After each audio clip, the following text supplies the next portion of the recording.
Hey guys, Siam here, currently in Tignes, hauling my ass. I'm really struggling with fitness actually, and there's a couple of things or similarities with trading and skiing. You see, I'm a speed freak. I freaking love speed.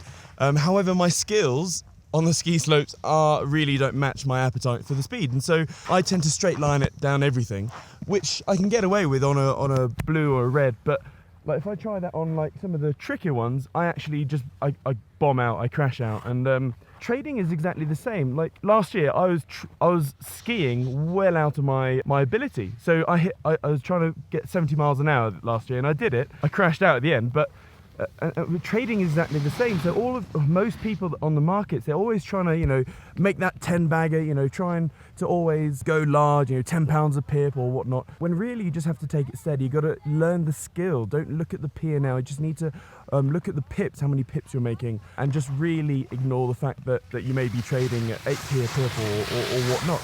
And if you do have a small account, 2, 5, 10 grand or whatnot, you really shouldn't expect to make a regular income through that. You need to work on the skill, work on the percentages, and then it's a case of scaling up afterwards. I really recommend you go skiing at least once or twice a year. It like really just clears your mind, because when you're like going between the moguls, literally all you're thinking about is just 2 seconds ahead of you or whatnot, and so it just clears your mind for business type stuff. I'm now going to go to the Folie Douce.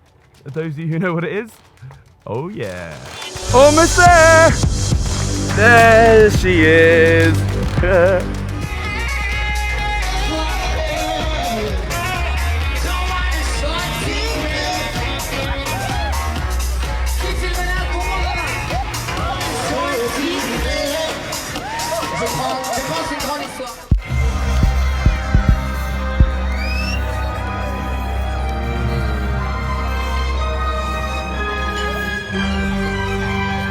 Here we go!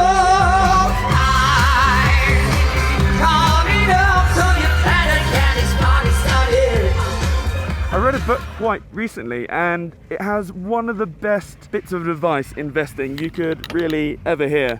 And it's so true, and it completely aligns with the things that I talk about all the time. Basically, there's this family, one of the world's richest and oldest families in Colonna in Italy. They're the Colonna family, and they've been rich for over 31 generations, spanning over 900 years. Which is freaking unbelievable. They're doing something right. They've got some sort of plan or secret. And so when the author managed to finally track down one of the Colonna family members, he was like, so what's the secret? How do you last 900 years with all your wealth, with God knows how many uprisings, 2 world wars, the Black Death, Donald Trump? And the lady turned to her and said, it's simple. Buy things that last. And what she means by that is not stocks, bonds, or property, or anything really. And the only things that last are like literally things that last for a long, long time. So she then went, it's simple, a third, a third, a third. So a third in gold and silver, a third in land, not necessarily property, and a third in fine art. Which is really interesting, and it sort of stems back to the old days where if the raiders are in the horizon, they could simply put the land deeds in their bag along with their gold and silver, take the art off the wall and roll it up, and then ride off into the distance. And then when the trouble's gone, come back, put the art back on the wall and reclaim the land. So I think that's really handy. So the caveat to that is it has to be museum quality art. So I haven't got a Scooby about art, but over the next few years, once I get a few more liquidity events, I'm going to start looking into fine art. And apparently Picasso, he did quite a lot of sketches, so you can buy a lot of Picasso sketches for like 10 grand or something like that. Anyway, I'm almost there now, and almost dropped my phone there. Right, have a good one. Toodles.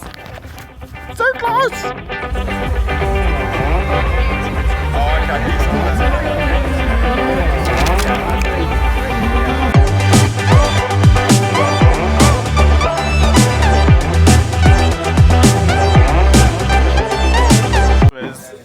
This is your leader.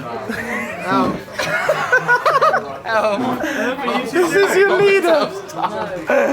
This is your. I've got myself stuck. This is 2017. He can't. I'm free.